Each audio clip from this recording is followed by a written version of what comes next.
tenemos también una labor, ¿no es cierto?, a nivel de la salud de la comunidad. Y es un poco lo que queremos, vamos a mirar ahora.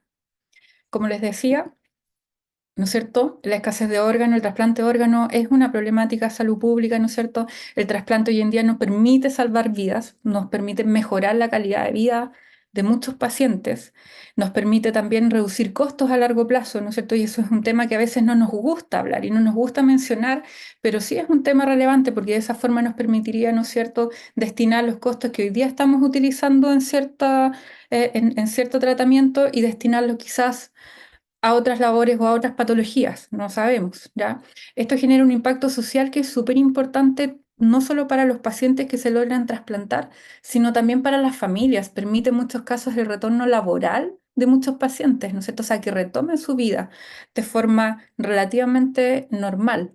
Y bueno, finalmente también nos favorece a nosotros como sociedad porque nos permite trabajar, ¿no es cierto?, otros temas que son súper relevantes también a nivel poblacional. Ahora, también es importante recordar que la principal fuente, ¿no es cierto?, de que los pacientes finalmente o que un paciente llegue a una enfermedad terminal y requiera un trasplante son las enfermedades crónicas no transmisibles, ¿ya? Y este es el escenario hoy en día en nuestro país, ¿no es cierto?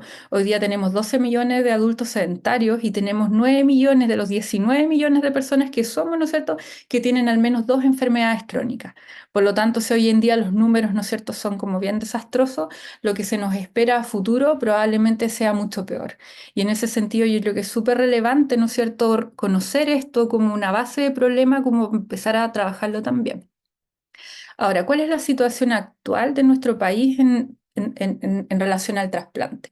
Esta es la evolución de las tasas de donantes en los últimos 20 años. Como ustedes pueden ver, los números, ¿no es cierto?, se mantienen cercanos al 7, 8, en algunos casos, ¿no es cierto?, mejoraron bastante, cercano a 10 donantes por millón de personas. Sin embargo, estos se mantienen más o menos estables en los últimos 10 años, ¿ya?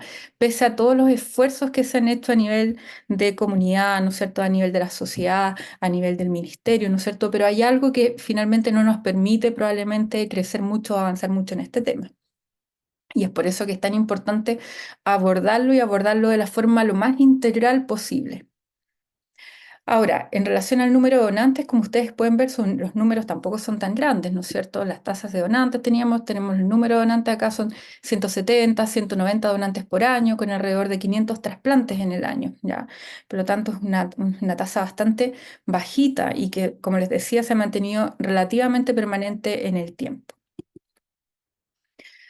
Y acá, como les decía, el número de trasplantados, que efectivamente aquí se ha visto un pequeño aumento en el número de trasplantados y que quizás también hay que ir a mirar porque tenemos un mayor número de trasplantes. Y es probablemente porque se han podido quizás extraer más órganos, porque los órganos quizás están en mejor calidad. Y eso tiene que ver mucho también con el manejo y con la evaluación del posible donante, ¿no es cierto?, en la UCI.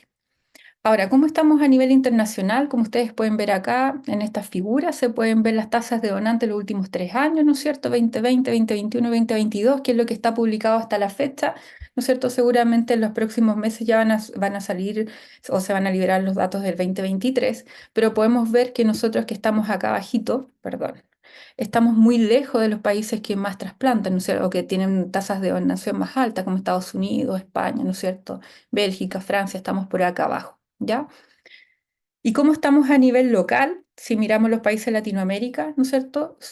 Va a depender mucho de con quién nos comparemos, ¿no es cierto? Probablemente con Centroamérica estamos bastante mejor nosotros, sin embargo, si nos comparamos con nuestros países hermanos, ¿no es cierto? Con Argentina, Uruguay, Brasil, la verdad es que algo está pasando acá, que ellos han ido creciendo y aumentando las tasas de donación de forma persistente en los últimos años, sin embargo, nosotros nos mantenemos más o menos estacionarios en el último tiempo, ¿ya? Por lo tanto, yo creo que también aquí es importante ir a mirar qué están haciendo ellos, ¿no es cierto? Que les ha permitido crecer de esta forma. Ahora, aquí un aspecto yo creo que es súper importante también, que si bien es cierto, las poblaciones son totalmente distintas, ¿no es cierto? Como les decía recién con Argentina, Brasil, ¿no es cierto? Podemos ir a mirar acá los números, ¿no es cierto?, las tasas de donación. Sin embargo, también hay algo importante que aparece, y por eso me quise colocar esta figura, ¿ya? Que es la donación en muerte circulatoria o parada cardíaca, ¿ya? Y que ustedes ven acá como el resto de los países, ¿no es cierto?, en Latinoamérica no se realiza, tenemos cero pacientes. ¿no es cierto?, de este tipo. Sin embargo, Argentina ya el 2022 hizo 7 pacientes o tuvo 7 donantes, ¿no es cierto?, en muerte circulatoria. Y donde la principal causa, ¿no es cierto?, estaba aquí. Pacientes en que se hizo una donación en asistolía tipo 3 o controlada o donde se hizo el retiro de medidas de soporte vital que permitió finalmente la donación de órganos. Yo creo que eso también es súper interesante ir a mirar porque la gran mayoría de los países que hoy en día son líderes en donación y trasplante de órganos, más o menos el 30% de los pacientes donantes proviene, ¿no es cierto?, de la donación en muerte circulatoria. Ya, por lo tanto, es una forma también que se ha trabajado y que se ha mejorado esto, ¿no es cierto? Y también es interesante ir a mirar cómo Argentina, ¿no es cierto?, un país que es muy parecido quizás a nosotros culturalmente, ¿no es cierto?, ellos ya lograron avanzar con esto y probablemente el año 2023 este número creció. Por lo tanto, aquí hay un tema y un desafío muy importante que abordar en los próximos tiempos. Ahora, también es importante ir a mirar, ¿no es cierto? Siempre recordar eh, la lista de espera, ¿no es cierto? Que es finalmente lo que nos muestra la necesidad que tiene nuestro país. Podemos ver cómo más de 2.300 pacientes hoy en día se encuentran en lista de espera por un órgano. Y aquí también es importante considerar que más o menos el 32% de Lo los mismo. pacientes fallece en lista de espera sin lograrse trasplantar anualmente. Entonces, este número, la verdad es que si bien ese tú no podrías decir, claro, no son tantos pacientes, sin embargo, la mortalidad de estos pacientes es súper alta en este caso. Por lo tanto, es un número que también es importante considerar y tener en cuenta como para poder ir trabajando este tema. Ahora, en relación a los números, como ustedes ven, yo creo que tenemos bastantes desafíos por delante, ¿no es cierto? Nuestras tasas son bajitas y en ese sentido yo creo que hay que empezar a mirar qué otras cosas se pueden hacer, ¿no es cierto?, distintas a las que ya se han hecho y obviamente apoyando todo el trabajo que ya se ha realizado, ¿no es cierto?, por la sociedad y como les decía también por la Coordinación Nacional del Ministerio de Salud, que ha hecho un esfuerzo importante por trabajar en este tema en el último tiempo. Sin embargo, yo creo que también es importante destacar cuál es el rol que nosotros tenemos como intensivo en la evaluación y en el manejo de los posibles donantes de órganos. Y aquí yo creo que quiero partir, ¿no es cierto?, destacando el proceso de donación de órganos y trasplantes de tejidos, ¿ya? Perdón, de donación de órganos y tejidos para trasplantes, ¿ya? Como ustedes saben, ¿no es cierto?, este es un proceso que tiene distintas etapas, que se inicia con la detección del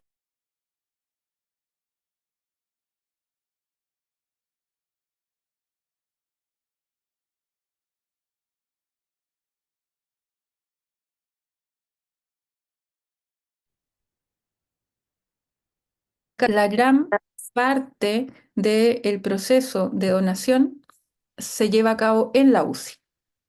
¿Ya? Entonces aquí obviamente nos genera un rol súper importante a nosotros como intensivos, ¿ya?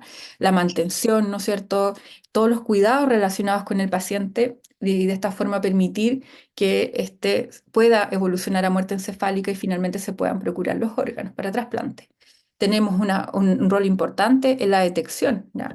La detección del posible donante que es compartida obviamente con los servicios de emergencia, pero que aquí también tenemos un rol relevante que tiene que ver con permitir el ingreso de aquellos pacientes que son candidatos posibles donantes y que necesitan una cama de UCI, ¿no es cierto?, para poder continuar con las medidas de manejo y soporte. Ahora, otro aspecto súper importante tiene que ver con que tenemos que tener clara cuáles son las definiciones. En la medida que nosotros tengamos claras las definiciones, también vamos a ir entendiendo y vamos a ir acercándonos a este proceso de mejor forma, ¿no es cierto? Yo ya les mencioné en algún momento que la fase de detección se refiere a un posible donante. ¿Quién es un posible donante? Bastaría con dos criterios que cumpla este paciente. Primero, que tenga un daño neurológico catastrófico, ¿no es cierto?, que pueda ser demostrado por una imagen con un compromiso de conciencia evidenciado por un rasgo menor o igual a 7. O sea, cualquier paciente que cumple con esas dos condiciones es un posible donante. Y esto es muy importante porque muchas veces nosotros nos cuestionamos, decimos, ya, pero tiene 70 años, pero es hipertenso, es diabético. Y la verdad es que esos no son cuestionamientos que deberíamos hacernos nosotros. Esos son parte de la evaluación y la evaluación no es precisamente la que nosotros realizamos, sino que es la que realizan los equipos coordinadores de procuramiento. Entonces aquí ya muchas veces hay un poco de problema, ¿no es cierto? Nos empezamos a cuestionar nosotros preguntas que finalmente no son nuestras, ¿ya? En segundo lugar, ¿no es cierto? Cuando un paciente evoluciona a muerte encefálica, deja de ser un posible donante y ya se transforma en un potencial donante. ¿Ya? Y finalmente, ¿no es cierto? Cuando este paciente se confirma la donación y se pueden extraer los órganos, es un donante efectivo. Y yo creo que esto es súper importante también porque nosotros como intensivistas que trabajamos, ¿no es cierto?, en una UCI, que vamos a estar en constante conversación, ya sea con los equipos de procuramiento, ¿no es cierto?, con las mismas familias, tenemos que tener súper claro estos conceptos. La verdad es que no son conceptos tan complejos, ¿no es cierto? No son tantos tampoco, pero a la medida que vayamos hablando todos en un mismo lenguaje, esto nos va facilitando bastante. Ahora, como les decía, la detección se produce en dos grandes ámbitos. Uno, el servicio de urgencia, la otra es la unidad de cuidado intensivo. Y aquí claramente tenemos que trabajar en conjunto con los equipos de emergencia, ¿no es cierto? Tanto como para permitir el ingreso de los posibles donantes, como también para poder apoyarlos. Ahora, en relación a la detección y notificación del posible donante, yo creo que acá había un trabajo muy, muy importante en la coordinación nacional, ¿no es cierto?, con la generación de coordinadores locales de procuramiento y que ha permitido que estos números vayan mejorando, ¿no es cierto? ¿Ya? Pero también a mí me interesa recalcar y qué es lo importante de esto, porque muchas veces los pacientes se pierden porque nosotros evitamos hacer el llamado. Y es súper simple la medida que tenemos que hacer, es exclusivamente llamar y notificar que existe un paciente, que está ingresando un paciente en nuestra unidad o que un paciente que estaba hospitalizado por otra cosa hizo un accidente cerebrovascular y se transformó en ese momento en un posible donante. ¿Ya? Y la verdad es que es súper simple. Yo lo digo así porque es solo llamar por teléfono, enviar un WhatsApp al coordinador local de procuramiento, ¿no es cierto? Y notificar a nuestro paciente. Y si bien esto ha mejorado en el último tiempo, yo creo que igual es una labor muy, muy relevante de parte del intensivo y también, como les decía, de parte de los servicios de emergencia también. Ahora, en relación al manejo del posible donante, yo lo que voy a hacer acá, voy a hacer una mirada muy, muy, muy general de cuál es la labor y qué es lo que nosotros tenemos que hacer. Esto no es una clase del manejo del posible donante, podríamos estar hablando una hora acerca de eso, ¿ya? Pero la idea es hacer una pincelada porque en el fondo lo que queremos que nosotros conversar hoy día es que el manejo y la evaluación de un posible donante se puede realizar en cualquier UCI. No requiere, ¿no es cierto? No requiere grandes tecnologías ni tipos de soporte, ¿no es cierto? Ni un manejo sub especializado, ¿ya? Y para eso también es súper importante partir entendiendo cuál es la fisiopatología de la muerte encefálica. En la medida que uno entiende cuál es la fisiopatología, la verdad es que hay muchas cosas que se le van aclarando después. Y la primera de ellas es que a medida que empieza a aumentar la presión dentro del cráneo, se empieza a producir isquemia, una isquemia que va desde rostral hacia caudal y va avanzando desde el mesencéfalo, puente, bulbo, raquídeo, ¿ya? Y como ustedes pueden ver, se van produciendo una serie, ¿no es cierto?, de eventos y de síntomas que son los que obviamente nos van a generar mayor dificultades en el manejo del paciente, porque el paciente pasa a tener una bradicardia, a hacer una hipertensión, ¿no es cierto? Después viene una tormenta de catecolaminas y después finalmente se termina perdiendo la autorregulación y ahí llegamos a todo el manejo hemodinámico que es súper fino, pero que no es diferente al manejo hemodinámico que realizamos con un paciente séptico, con un paciente que está con una hemorragia, ¿no es cierto? O un paciente postoperado que está haciendo, ¿no es cierto?, una gran vasoplegia, ¿ya? Y eso es súper importante considerarlo ahí. Y otro punto importante también es que acá la vía final y única de un paciente que evoluciona a muerte encefálica es el paro cardiorrespiratorio. Porque si ustedes se fijan y vamos viendo lo que va pasando, este paciente, ¿no es cierto? Ya sea a las 36, 48, a las 72 horas, ¿no es cierto? El destino final es hacer un paro cardiorrespiratorio. Por lo tanto, en la medida que ese paciente que evoluciona a muerte encefálica sí o sí, ¿no es cierto?, va a tener un término, ¿ya? Y eso es súper importante también porque muchas veces uno empieza a dudar, no sabe qué va a pasar con el paciente después. Entonces, en la medida que nosotros tengamos claridad de esto, la verdad es que esto también nos va a facilitar bastante el manejo. Ahora, ¿qué es lo que pasa con estos pacientes? La verdad es que se produce una serie de respuestas, ¿no es cierto?, que son muy parecidas al resto de los pacientes, ¿no es cierto?, un paciente séptico o un paciente con una hemorragia, ¿no es cierto? Y básicamente nosotros vamos a tener, ¿no es cierto?, vamos a tener hipovolemia, vamos a tener hipotensión, vamos a tener arritmias, vamos a tener hipertensión, ¿no es cierto?, vamos a tener edema pulmonar. Y finalmente lo que nosotros tenemos que hacer es un manejo bastante fino para procurar mantener una hemodinamia relativamente estable y que nos permita asegurar la perfusión de todos los órganos, ¿ya? Ese es finalmente nuestro objetivo, es asegurar la perfusión de los órganos durante toda esta etapa y permitir que el paciente evolucione a muerte encefálica y permitir que una vez diagnosticada la muerte encefálica, ¿no es cierto?, el paciente se pueda transformar en un donante efectivo y se puedan extraer los órganos y esos órganos estén en las mejores condiciones posibles para ser trasplantadas. Ahora, en relación al manejo y a la evaluación del posible donante, los objetivos, la verdad es que están bien claros. Hemodinamia y perfusión, que es uno de los más importantes, ¿no es cierto? Porque nos interesa que los riñones, que el pulmón, ¿no es cierto? Que el hígado lleguen en las mejores condiciones posibles. El manejo ventilatorio, el manejo del medio interno, ¿no es cierto? Y finalmente el control de temperatura. Yo diría que son esos los 5 objetivos más relevantes que nosotros tenemos que tener en cuenta, ¿ya? Ahora, del soporte hemodinámico, tal como les mencioné anteriormente, en la medida que nosotros nos recordemos, ¿no es cierto?, de cuál es la fisiopatología a la que va avanzando la muerte encefálica, vamos a ir entendiendo lo que le va pasando al paciente, ¿no es cierto? Y vamos a poder comprender que el paciente va a poder pasar de un estado, ¿no es cierto?, de una tormenta de catecolaminas a pasar a un estado de hipotensión, ¿no es cierto?, con shock cardiogénico, con un shock quizás distributivo. Y en ese sentido, el perfil hemodinámico es súper importante tenerlo en cuenta y a la medida que nosotros vayamos ajustando todas las medidas de manejo de acuerdo a ese perfil hemodinámico, ¿no es cierto? Manteniendo un gasto adecuado, manteniendo buenas presiones para mantener una adecuada perfusión, ¿no es cierto? Eso es lo importante, ¿ya? Y esto la verdad es que no es tan distinto, tal como les decía, por ejemplo, de un paciente séptico, ¿ya?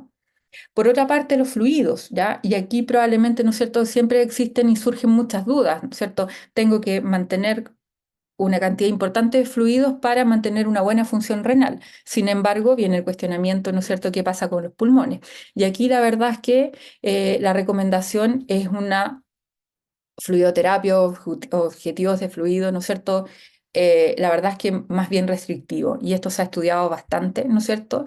Y en la medida que nosotros tengamos un buen soporte ventilatorio, ¿no es cierto? Y una adecuada administración de fluido, manteniendo una buena perfusión, nosotros podemos conseguir tener, ¿no es cierto?, órganos de buena calidad para ser trasplantados, tanto riñones como pulmones de igual forma. Ahora, desde el punto de vista del soporte ventilatorio, ¿no es cierto? Nosotros tenemos que tener súper claro que si bien es cierto, el paciente no va a tener un daño pulmonar, ¿no es cierto? No va a tener un distrés, sin embargo, por toda esta respuesta inflamatoria que se genera en el posible donante que está evolucionando a muerte encefálica, sí podría tener lesiones similares a un distrés. Y aquí lo recomendado, ¿no es cierto?, son los parámetros, ¿no es cierto?, protectivos, por así decirlo, con los cuales hoy en día nos manejamos habitualmente para todo tipo de paciente que llega a la unidad, ¿no es cierto? Como ustedes pueden ver, no son para nada distintos a lo que hacemos habitualmente con todos nuestros pacientes. Y esto se ha estudiado bastante, ¿no es cierto? La medida que nosotros mantengamos estos parámetros protectores, ¿no es cierto? De esta forma, también se ha visto que se ha logrado un aumento de pulmones elegibles y disponibles para trasplante.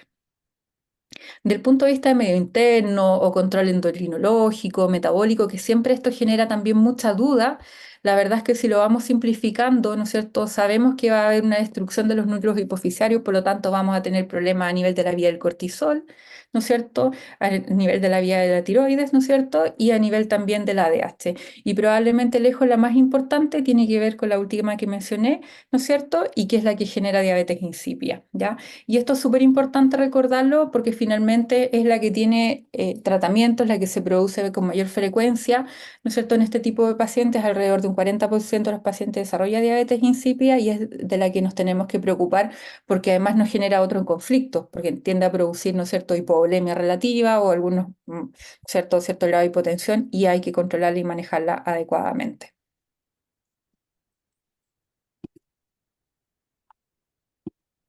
¿Puedo avanzar? Ay, sí. Como les decía, ¿no es cierto? La diabetes insípida es súper frecuente, hay que sospecharla siempre y en la medida que nosotros vamos a ir viendo, ¿no es cierto?, todos estos cambios hemodinámicos que se van produciendo en el paciente, lo más probable es que empiece a aparecer, ¿no es cierto?, una hipernatremia, empiece a haber un aumento de la diuresis, ¿no es cierto? Y aquí precozmente hay que hacer el diagnóstico y precozmente hay que iniciar tratamiento. ¿Con qué vamos a iniciar el tratamiento? Con desmopresina, ¿no es cierto? O una 4 gama, ¿cierto? que se pueden ir repitiendo en el tiempo, y esas son más o menos las dosis estándar. Respecto al uso de la vasopresina, la verdad es que la vasopresina está indicada en aquellos pacientes que tienen hipotensión, que requieren drogas vasoactivas y que además están evolucionando con diabetes insípida. Sin embargo, si no tiene la vasopresina, la verdad es que uno puede usar de igual forma Levophed y desmopresina sin ningún inconveniente, ¿ya? Lo importante acá son, más que la droga en sí, es cuáles son nuestros objetivos de manejo y qué es lo que nosotros queremos conseguir con nuestro manejo. Y eso va a ser independiente de si tenemos norepinefrina, vasopresina, ¿no es cierto? Inclusive adrenalina, ¿no es cierto? Así que la verdad es que no hay una gran diferencia si lo importante tiene que ver con los objetivos de perfusión que nosotros estamos consiguiendo. Y finalmente los fluidos de reanimación también, que esto es muy parecido a la sepsis hoy en día, en donde la recomendación, ¿no es cierto?, es más bien fluido de tipo ringelactato o similar.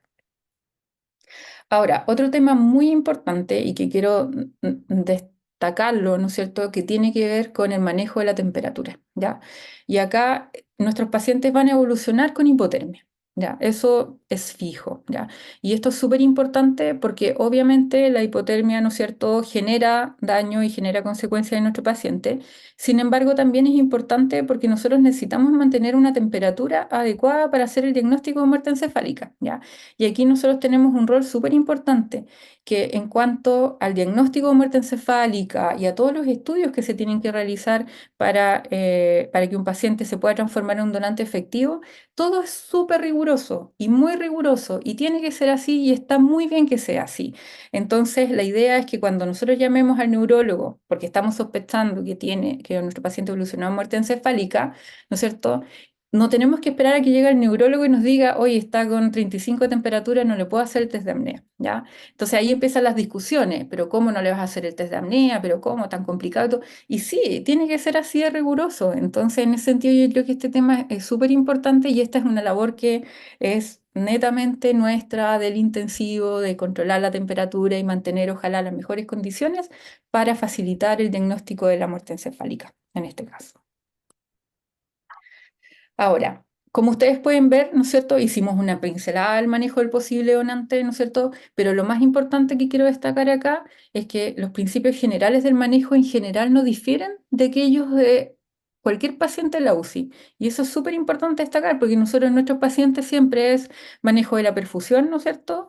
Objetivos de temperatura, objetivos de PAM, objetivos de saturación, medio interno. Entonces, finalmente, estos pacientes no salen de esa norma, ¿ya? Así que no es un manejo tan complejo, ¿no es cierto? En la medida que nosotros nos vayamos incorporando y vayamos entendiendo de qué se trata y cómo manejarlo. Lo que sí es súper importante que cuando uno se ve enfrentado por primera vez a un paciente como esto, efectivamente, la verdad es que se vienen todas las dudas del mundo encima, ¿no es cierto? Y uno no sabe qué tiene que hacer, si manejo la hipernatremia o no, cuántas hemopresina le doy o qué le pongo, a quién tengo que llamar, y eso es súper normal de sentirlo cada vez que uno se ve enfrentado a un paciente de este tipo. Pero a la medida que uno va viendo y va entendiendo lo que le va a pasar a este paciente, la verdad es que se va dando cuenta que este es un paciente, ¿no es cierto?, que es un paciente neurocrítico que ingresó a nuestra UCI, pero que además es un paciente posible donante y que en algún momento podría evolucionar a muerte encefálica, por lo tanto yo también tengo que preocuparme de esos aspectos, ¿ya? Evita la sobrehidratación, como ya mencionamos, la elección del vasopresor o el inótropo en sí va a depender exclusivamente del perfil hemodinámico y eso es lo común que hacemos en todos nuestros pacientes, ¿no es cierto? No requiere un monitoreo distinto tampoco, a menos que el paciente tenga la necesidad porque está haciendo una disfunción cardíaca o porque está haciendo una vasoplegia o yo quiero monitorizar algo más, ¿ya? No hay un agente vasopresor de primera línea, ¿no es cierto? La monitorización hemodinámica es la habitual y los parámetros de perfusión también son los habituales, ¿no es cierto? El CRT, la diuresis, la temperatura de la piel, todos esos aspectos que son los que hacemos habitualmente con todos nuestros pacientes de UCI. Ahora, también un punto muy importante y en donde nosotros también somos responsables, ¿no es cierto?, es de acompañar al neurólogo en el diagnóstico de la muerte encefálica y en ese sentido estos son aspectos que nosotros tenemos que preocuparnos, ¿no es cierto?, de descartar otras causas de coma, ¿no es cierto?, de que haya ausencia de fármacos disponibles o circulantes en la sangre y eso también es súper importante. De repente cuando el neurólogo nos pide que, no sé, esperemos tantas vías medias del fármaco que recibió para la intubación, yo creo que en la medida que mantengamos la rigurosidad que requiere el diagnóstico de muerte encefálica, yo creo que hay que respetar esas indicaciones también y hay que llegar a un consenso y que finalmente esto no se transforme en una pelea, en que no, yo quiero que lo hagan ahora o el neurólogo quiere que lo haga más tarde. No, yo creo que hay que respetar, ¿no es cierto?, los distintos ámbitos y hay que entender también que este es un diagnóstico, es el diagnóstico de muerte. ¿Ya? Entonces hay que darle la importancia que eso requiere y por lo tanto también hay que preocuparse de que todo esto esté en orden y obviamente facilitar, ¿no es cierto?, la labor de los equipos de neurología, ¿ya? Como les decía, ausencia de drogas relajantes neuromusculares, ¿no es cierto?, ausencia de alteraciones ácido-base, y eso es súper importante también. La idea es que no hay que esperar a que llegue el neurólogo para hacerle un control de sodio y encontrarnos con que tiene 160 de sodio, porque lo más probable es que nos digan que no se puede hacer el diagnóstico a menos que bajemos el sodio, ¿ya? Y claramente eso se puede manejar y trabajar con antelación. La temperatura, como ya les mencionaba anteriormente, ¿no es cierto? Que esto es súper importante y obviamente los parámetros de perfusión y que el paciente no tenga respiración espontánea. Eso como objetivos generales y que uno idealmente debería tener un checklist, ¿no es cierto?, donde lo fuera trabajando como para tener esto como metas o objetivos en nuestros pacientes. Ahora, ¿por qué es importante mencionar, ¿no es cierto? ¿Y por qué es tan relevante el manejo hemodinámico de estos pacientes? Y esto es lo que les quiero mostrar acá. Estos son datos, ¿no es cierto?, son datos de nuestro país, son datos recientes del año 2023, ¿no es cierto?, en donde está la evolución y está lo que le pasa a los pacientes posibles donantes que ingresan a los hospitales, ¿no es cierto?, en el transcurso de su evolución allí. Y como ustedes pueden ver, ¿no es cierto?, si miramos la primera barra, hay un número importante de pacientes que se mejora, hay una mejoría neurológica, 20% de ellos ya. Y eso no sabemos, nosotros a la medida que los pacientes ingresen y nosotros mantenemos todas las medidas de un paciente neurocrítico, no tenemos cómo saber si el paciente va a evolucionar a muerte encefálica, se va a mejorar o va a permanecer estacionario como el segundo grupo, que es un grupo no menor también de 600 pacientes, que son aquellos pacientes que no se mejoran, pero que tampoco empeoran ni evolucionan a muerte encefálica, ¿ya? Entonces hay un importante grupo de pacientes que en el fondo ahí queda más o menos estacionario, pero también yo creo que hay que ir a mirar este otro grupo, en el otro extremo, ¿no es cierto?, en rojo, que son aquellos pacientes, ¿no es cierto?, que fallecen finalmente por un paro o que fallecen por una falla hemodinámica. Si ustedes se fijan, son 135 pacientes y tuvimos 170 donantes. Entonces, el número es muy cercano. Probablemente estos son números que hay que ir a mirar y hay que ir a indagar para ver cuánto de eso nosotros podríamos colaborar, ¿no es cierto?, en manejar adecuadamente un paciente, en quizás hacer algo más para evitar, ¿no es cierto?, que el paciente evolucione a una falla multiorgánica, como esos 100 pacientes que están ahí, ¿no es cierto?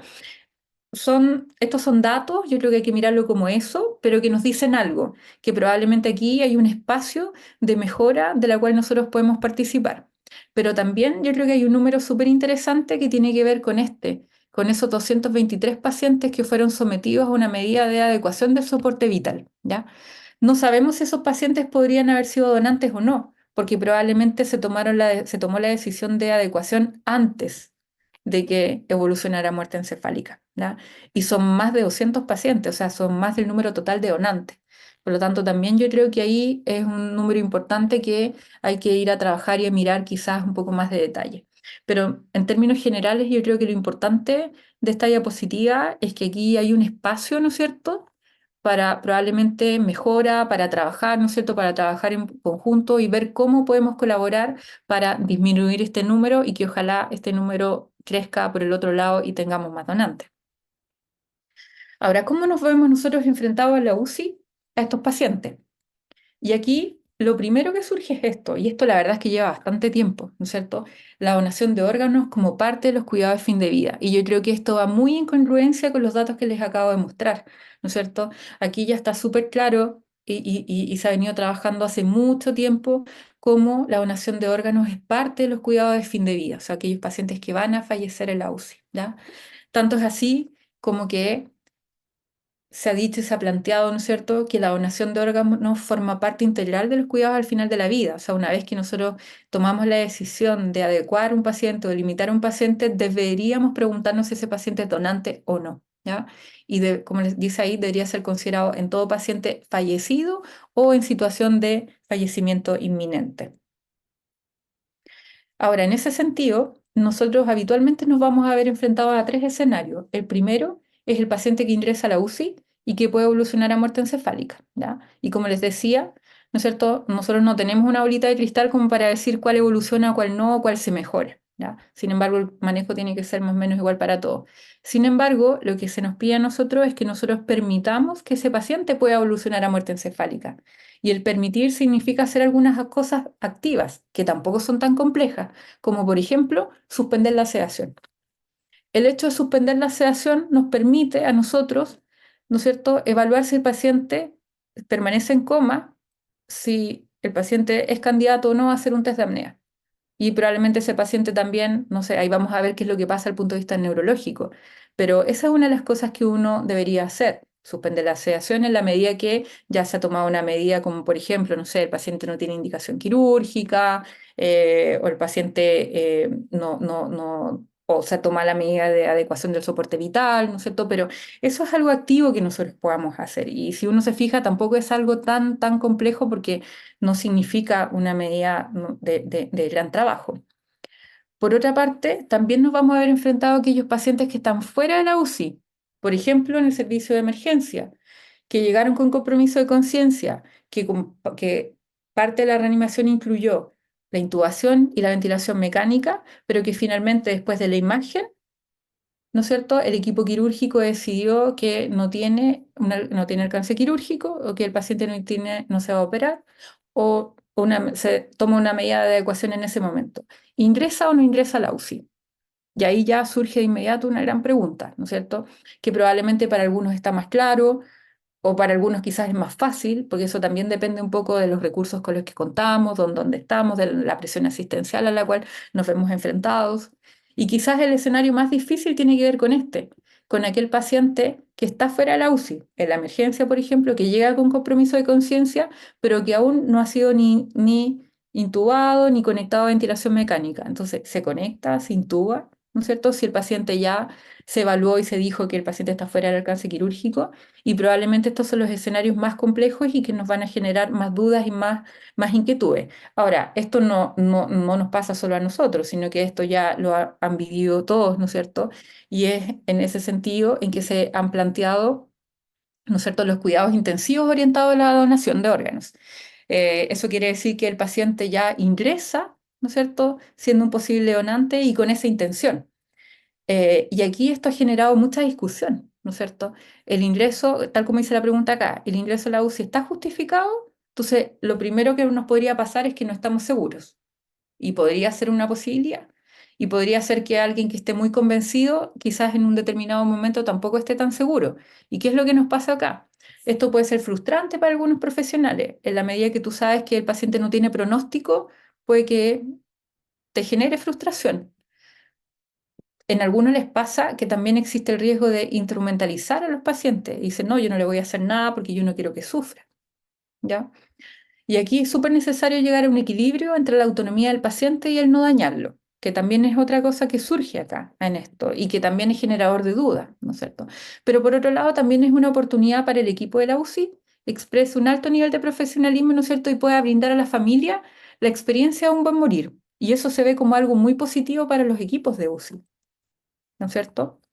Y en ese sentido también el hecho que el equipo UCI pueda permitir que el paciente muera con dignidad. Se cree, algunos dicen, que el mejor escenario o el mejor lugar para los cuidados de fin de vida en un paciente de este tipo podría ser la UCI, ¿cierto? Así se ha planteado también, ¿ya?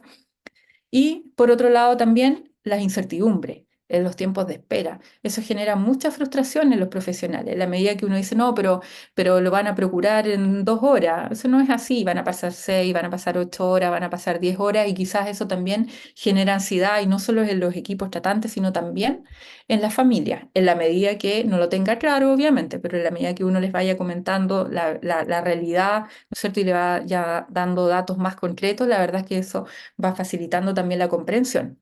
Ahora, también podría ser que alguien frente a esta pregunta, frente al escenario de encontrarse con un paciente como este, ¿no es cierto?, diga que no. ¿Y por qué? Porque lo primero que va a aparecer es la falta de transparencia con la familia.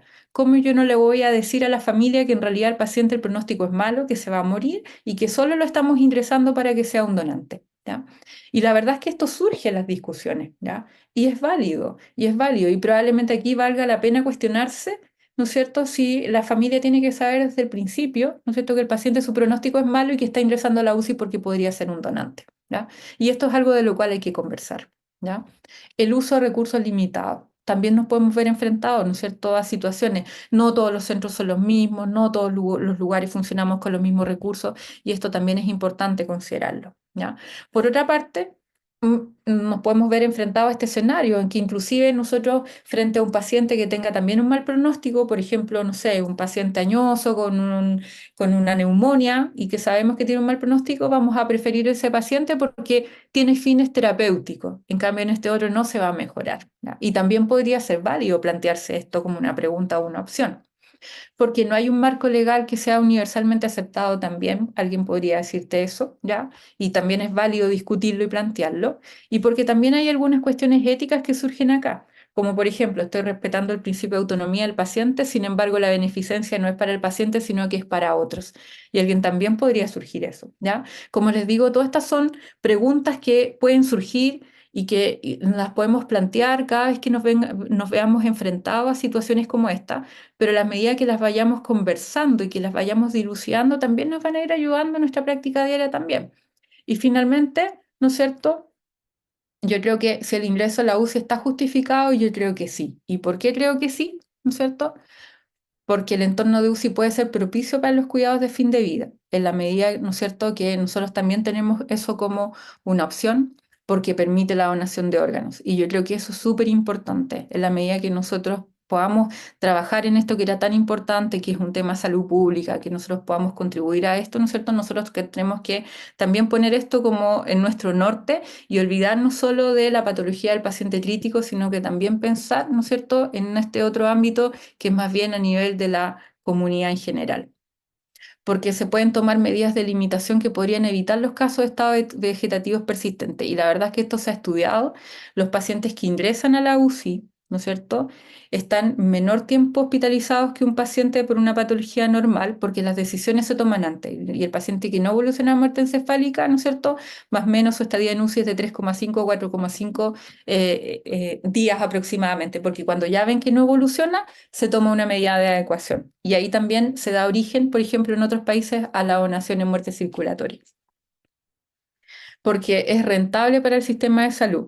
Y este es un tema complejo, porque a veces a uno se le olvida o a algunas personas no les gusta hablar, no les gusta que aparezca este tema de es rentable. Sin embargo, yo creo que también es un punto importante a considerar y aquí no solo hay temas de recursos económicos, sino que también se gana una media de 31 años de vida cuando se logra trasplantar un órgano y son 56 años de vida cuando se logran trasplantar todos los órganos. O sea, si ustedes se fijan, el impacto que tiene esto en salud es súper importante. Y esto también hay que tenerlo en cuenta cuando, ¿no es cierto?, nosotros nos vemos enfrentados a estos distintos escenarios y no sabemos muchas veces qué decisiones tomar, ¿ya? Y finalmente porque el impacto en gasto para la UCI es pequeño. Cuando uno lo mira, ¿no es cierto?, en el globo de lo que se genera es bastante pequeño, es menor al 2% del gasto total de la UCI, ¿ya? Entonces, si bien es cierto, probablemente aquí surgieron algunos temas que pueden ser complejos, con los cuales uno podría estar de acuerdo o no estar de acuerdo. Sin embargo, estas son cosas que pasan por nuestra cabeza cuando nos vemos enfrentados a un paciente como este.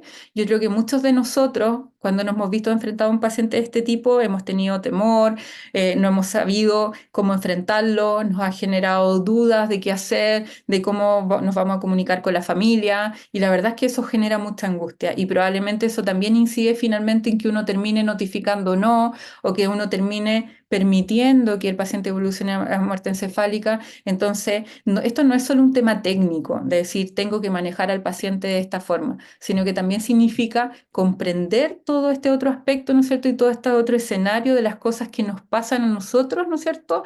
Cada vez que nos vemos enfrentados a un paciente como este. Y finalmente, algunos mensajes finales, ¿no es cierto? Yo creo que los intensivistas somos los más indicados para facilitar la donación de órganos a nivel hospitalario, y yo creo que en la medida que asumamos ese rol, ¿no es cierto?, nos vamos a tener que ir haciendo cargo de este proceso que, como ustedes vieron al inicio, ocurre en su gran mayoría en la UCI. Tenemos la obligación profesional de abordar las necesidades de la comunidad, ¿no es cierto? Y no solo del paciente crítico, sino que también acordarnos de la salud pública de nuestro país, ¿no es cierto? Tenemos que respetar las opciones de atención al final de vida de los pacientes, ¿no es cierto?, que tengan pocas posibilidades de sobrevida, y también permitir aumentar la cantidad de órganos disponibles para trasplante, pensando también que esto va a ayudar y va a contribuir a reducir la carga de insuficiencia orgánica terminal en la población. Como ya les dije en un principio, ¿no es cierto?, la presencia de patologías crónicas hoy en día es súper alta, ¿no es cierto? Por lo tanto, el escenario que se vislumbra a futuro no es el mejor tampoco. Y finalmente también es necesario un amplio debate público para promover la transparencia, para mantener la confianza, para abordar la desinformación que existe y que obviamente perjudica el proceso de donación de órganos y finalmente lo termina siendo un proceso ineficiente. Así que yo creo que en la medida que podamos hablar de estos temas, que puedan salir a la luz y que podamos discutirlos, ¿no es cierto? Y por eso yo creo que es tan importante la instancia que se dio hoy en día, vamos a poder ir trabajándolo y abordándolo de la mejor forma posible. Muchas gracias.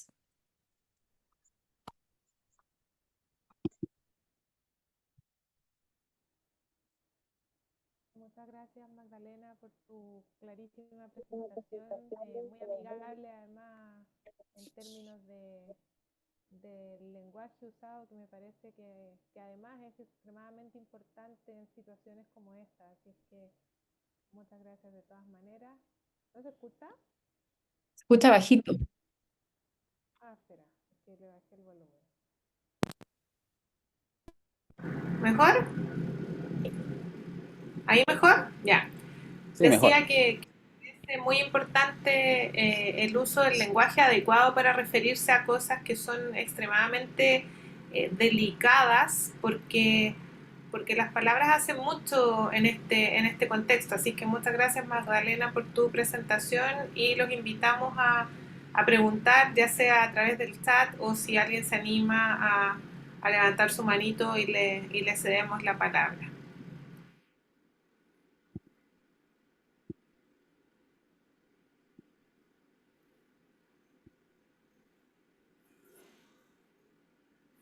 Bien. Yo quería felicitar a Magdalena por la presentación. Realmente, en este muy corto tiempo abordaste un tema que es gigantesco. Te agradecemos mucho. Se nota que tienes mucha experiencia en el tema. Eh, Algunos de nosotros ha tenido la oportunidad de trabajar en unidades de cuidado intensivo y sabemos que la exposición a este tipo de pacientes es bien compleja. Tú mencionaste algo muy importante que es eh, la notificación, que es finalmente el primer paso y lo que nos permite poder identificar a estos pacientes y, y es fundamental. Creo yo que la educación es un elemento fundamental para que todo el personal de nuestros sistemas de salud, desde el portero, las personas que trabajan en las urgencias, en las unidades de paciente crónico, quirúrgicos y los pacientes de la UCI, tomen un rol activo, ¿cierto? Cualquier persona puede notificar un potencial donante. Es importante que tengan a la mano y conozcan cuál es su coordinador central y poder hacer notificación para que esto sea efectivo. Es el paso fundamental. Sin esto es imposible que nosotros podamos eh, avanzar. Eh, ¿Cuál crees tú que ha sido la principal brecha para que se haya logrado ingresar este tipo de pacientes a las unidades de cuidado intensivo, que ha mejorado en los últimos años, pero sigue siendo un problema eh, la decisión del ingreso del paciente a la unidad. Mira, yo creo que el paciente ingresa hoy en día, ya ingresa mucho más que antes, obviamente, y yo creo que eso tiene que ver con que hoy en día existen coordinadores locales de procuramiento, ¿no es cierto? Hay todo un trabajo de la Coordinadora Nacional, esto mismo, el seguimiento del indicador, ¿no es cierto? Yo creo que ha ayudado bastante y probablemente ahí los que estamos más al debe somos los centros privados. ¿Ya? Porque si nos comparamos hay una diferencia entre los centros públicos y los centros privados, que los centros públicos han mejorado bastante más que los privados, ¿ya? Ahora yo creo también que hoy en día se conversa más, se trabaja más acerca de esto. Hoy en día también esto es un tema también en los congresos de la sociedad intensiva. O sea, yo creo que hace 3 4 años que el tema se viene abordando en los distintos congresos y distintas actividades. Y a la medida que se vaya abordando, obviamente eso va haciendo que la gente lo perciba como suyo. Sin embargo, todavía hoy día existe mucho del no es mi labor o este no es mi tema o no tiene que ver conmigo, ¿ya? Y por eso que también es importante ir a comprender qué es lo que le pasa, ¿no es cierto?, a ese médico, a esa enfermera o al personal que está ahí que prefiere no notificar y prefiere que lo haga el otro turno o prefiere dejar eso para después, ¿no es cierto? Hay que tratar de, más que de cuestionar por qué no lo hace, es como tratar de entender qué es lo que le está pasando, ¿ya? Y eso es porque nosotros en nuestra población todavía hay un alto nivel de mitos, de creencias en torno a la donación que nos afectan. Y nosotros, antes de ser, ¿no es cierto?, profesionales de la salud, somos miembros de esa comunidad. Y si además consideramos que dentro de nuestra formación no hemos incorporado este tema, finalmente vamos a terminar pensando lo mismo, ¿ya? Hoy en día no existen las carreras de la salud que tengan incorporado, ¿no es cierto?, esto como tema.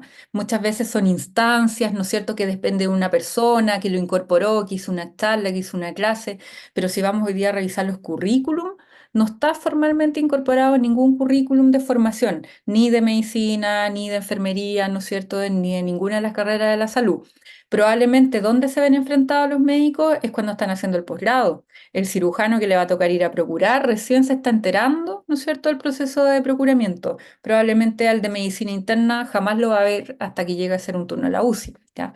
Y ese es el nivel de brecha que tenemos hoy en día, probablemente. Entonces, probablemente estamos llegando muy tarde. Entonces, cuando vamos a mirar todos estos esfuerzos que se han hecho acá, por un lado, probablemente nos falta este otro abordaje, ¿no es cierto?, que tiene que ver con eh, un abordaje más bien integral de entender lo que le pasa a la gente cuando se ve enfrentada a un paciente como este, ¿no es cierto? Y de incorporarlo en los currículum de formación.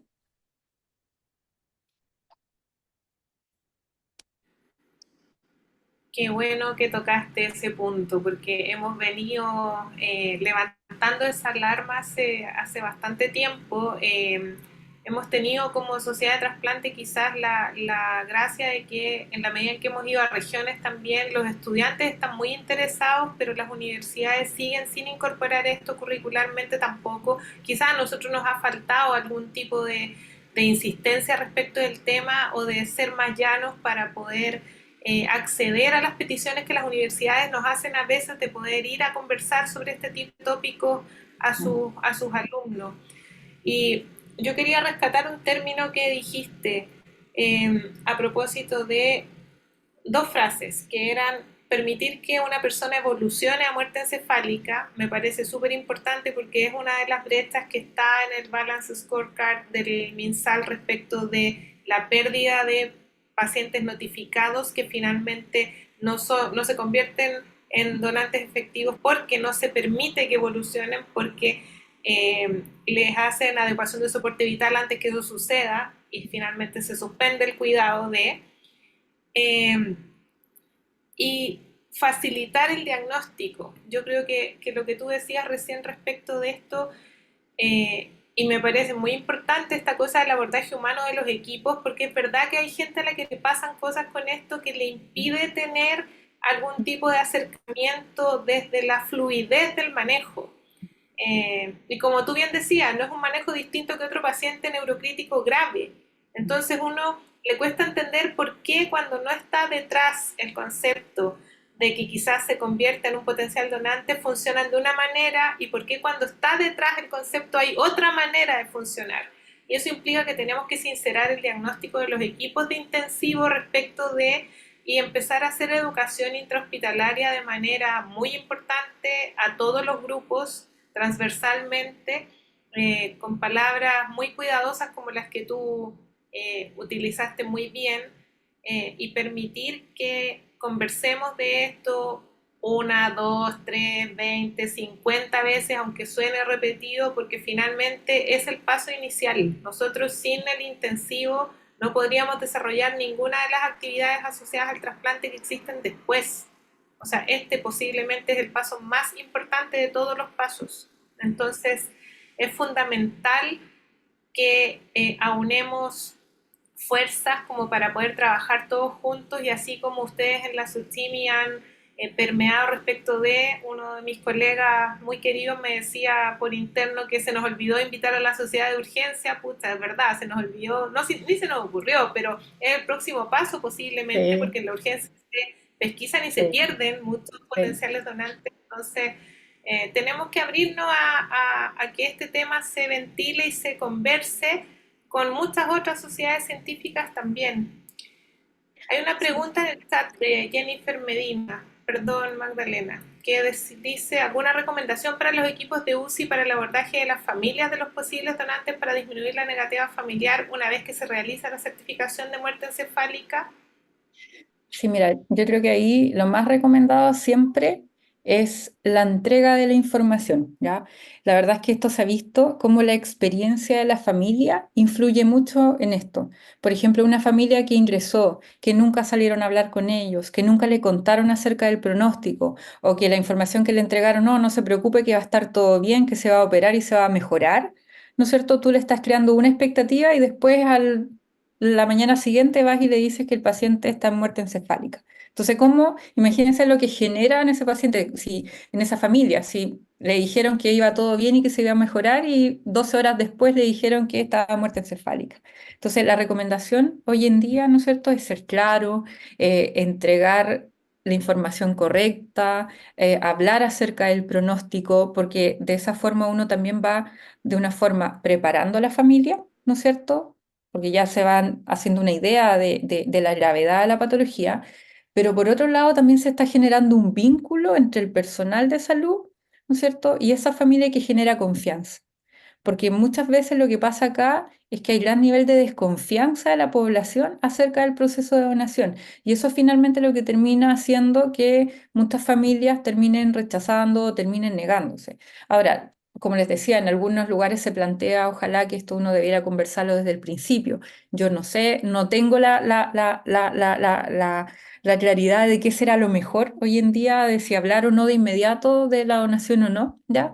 En nuestro país nosotros sabemos que no podemos hablar de donación y que es finalmente, ¿no es cierto?, el encargado local de procuramiento el que lo tiene que hacer. Sin embargo, eso no significa no entregar la información a la familia. Y a veces ahí caemos en ese error y evitamos a la familia, cuando en realidad lo que nosotros tenemos que tener es mantener, ¿no es cierto?, una comunicación activa, que haya fluidez con la familia, porque eso genera un vínculo y genera confianza.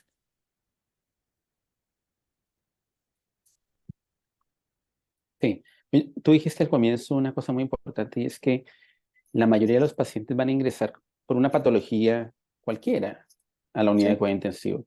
Por lo tanto, los cuidados tienen que ser exactamente los mismos que los de un paciente que ingresa por un accidente vascular, por un mejor pronóstico, por un cuadro séptico o cirugía abdominal. Es exactamente lo mismo. Entonces, si sí. uno parte con ese principio, probablemente es más fácil abordar después a la familia y poder seguirlos a través del tiempo. Te quiero hacer una pregunta técnica. Aquí nos escribió el doctor Gonzalo Correa. Eh, una vez hecha el diagnóstico de muerte encefálica y eventualmente el test de apnea, si es que ya se ha realizado, ¿cuál es el rol? No sé si has podido trabajar con hipotermia versus normotermia en el mantenimiento del donante después de que ya se ha hecho el test de apnea. Y eso como un paso después a las máquinas de perfusión. Claro, lo que pasa que ahí, bueno, la verdad es que yo no he revisado ese tema precisamente, ¿ya? Nosotros la verdad es que tratamos, seguimos manteniendo al paciente con la mejor perfusión clínica que corresponde, entendiendo que es un paciente que es por la vía, ¿no es cierto?, va a ser donante por la vía de la muerte encefálica y no por otra vía, ¿ya? Pensando quizás en estos otros escenarios de donación en parada cardíaca, pero que finalmente no es algo que hagamos nosotros acá, ¿ya? Así que ahora, respecto de que haya alguna recomendación para el manejo de los pacientes en esa etapa, no hay ningún protocolo ni guía clínica hoy en día de los que existe, que se han trabajado a nivel internacional. En el manejo del posible donante que diga o mencione que en el fondo tú tienes que mantener la hipotermia en esos pacientes.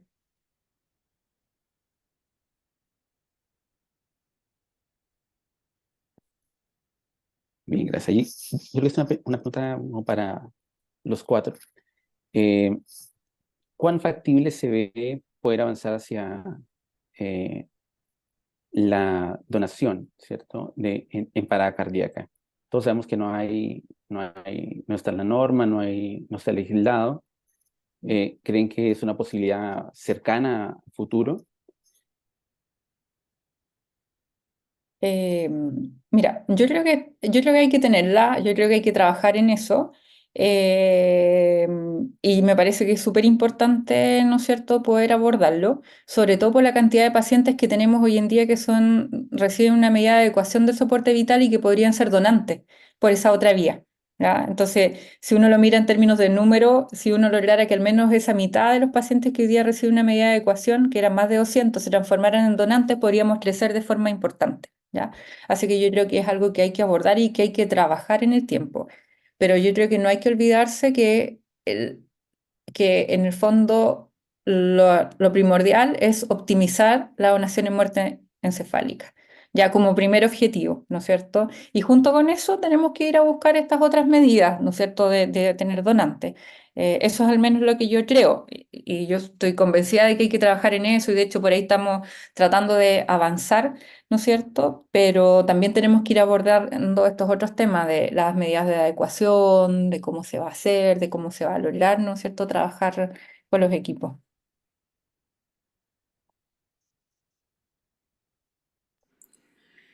Magdalena, ¿te parece factible que en algún momento, ya sea en el nicho de la Sociedad de Medicina Intensiva o en la nuestra, exista la instancia de generar una especie de documento simple de consenso, de orientación en el manejo? A mí no me gusta usar la palabra manejo en realidad porque suena como a otra cosa, pero en el tratamiento, quizás en el cuidado más bien de los pacientes que están con una patología neurocrítica que se pudiesen convertir en donantes una vez que tienen test de apnea positivo? Sí, mira, yo creo que sí, yo creo que de todas maneras, yo creo que en la medida que vayamos, a ver, yo creo que en la medida que las cosas surgen del mismo núcleo, muchas veces se toman mejor también. Y yo creo que sí es una posibilidad. Yo creo que, de hecho, dejo abierta, ¿no es cierto?, la invitación de si hay gente que quiere participar, porque yo creo que sería súper importante hacerlo y probablemente hacerlo tratando de convocar al mayor número posible de personas que trabajan en el intensivo y que quieran participar en esto. Yo creo que eso sería algo súper importante.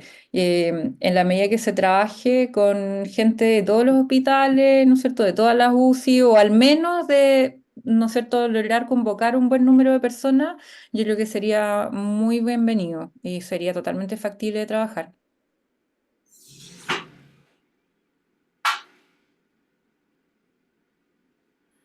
Qué buena noticia esa.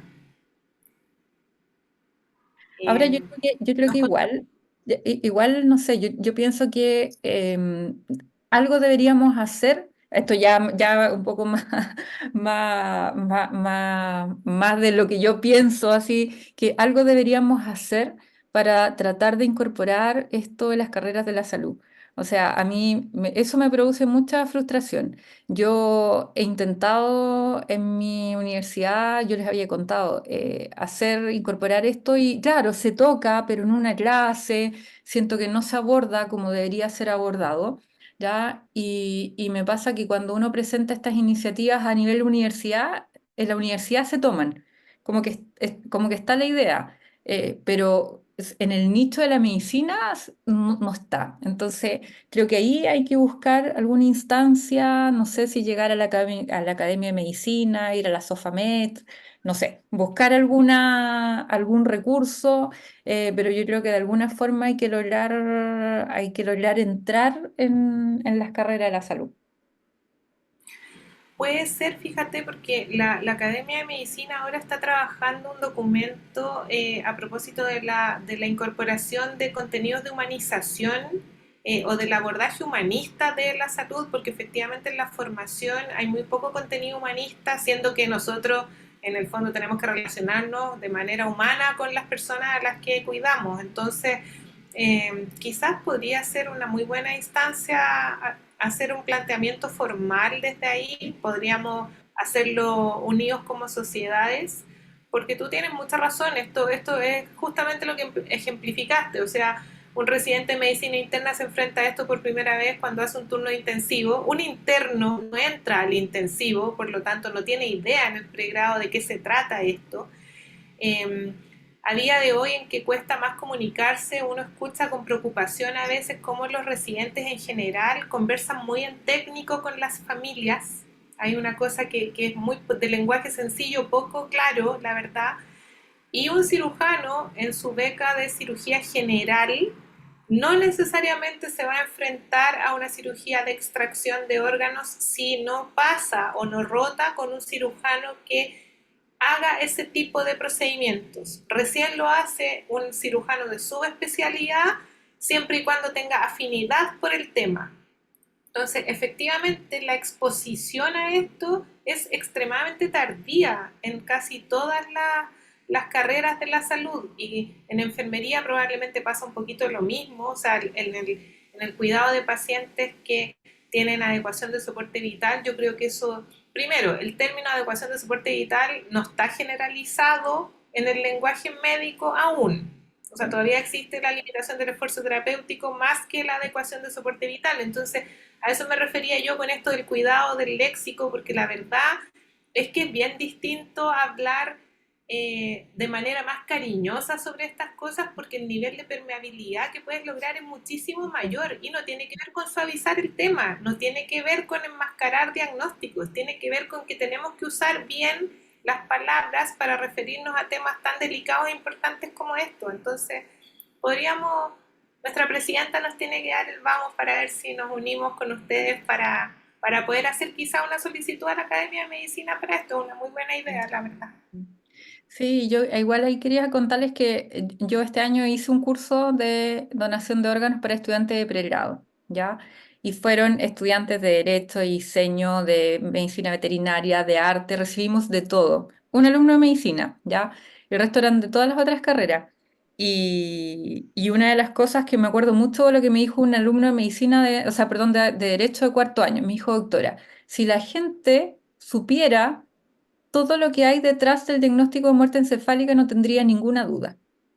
¿Ya? Ese fue su comentario. O sea, en el fondo hay tal resguardo, se ha trabajado de tal forma para que las cosas se hagan bien, pero como que la población no lo sabe, no lo conoce, y no lo conoce porque probablemente nosotros mismos hemos limitado la información, porque ¿para qué le vamos a explicar cómo se hace el diagnóstico si no lo va a entender?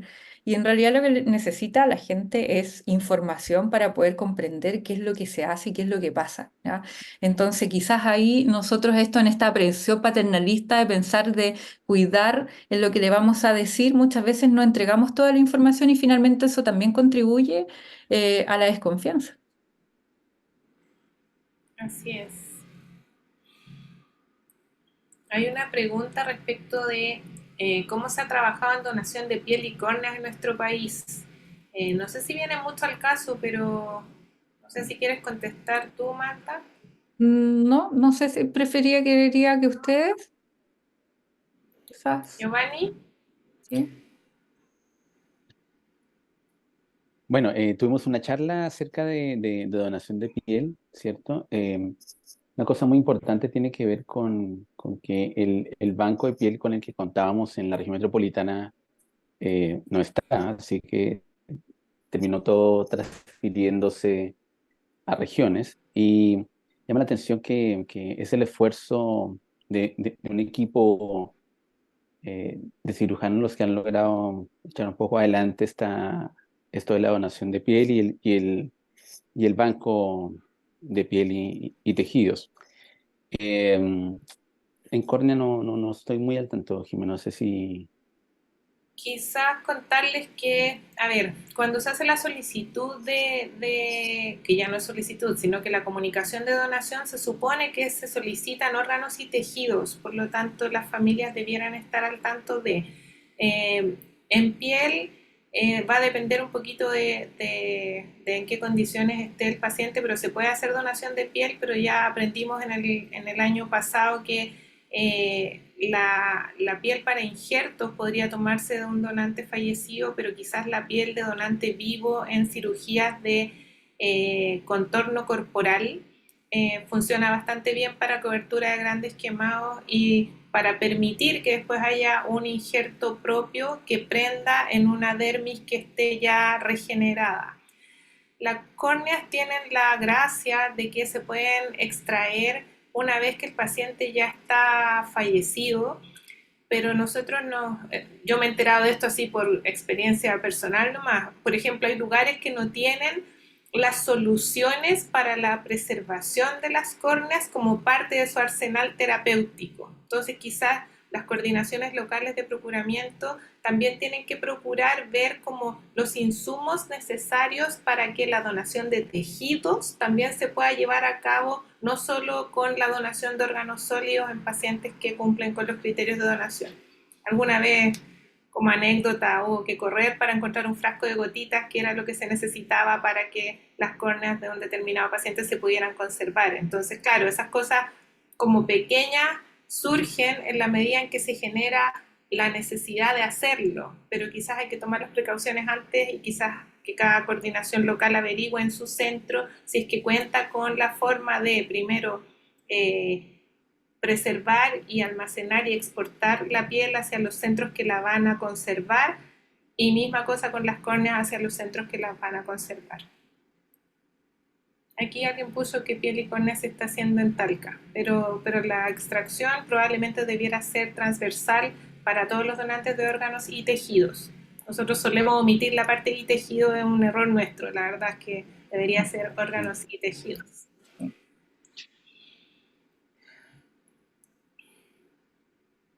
¿Vamos? Yo creo. Yo creo que estamos en la hora. ¿Quieres decir algo?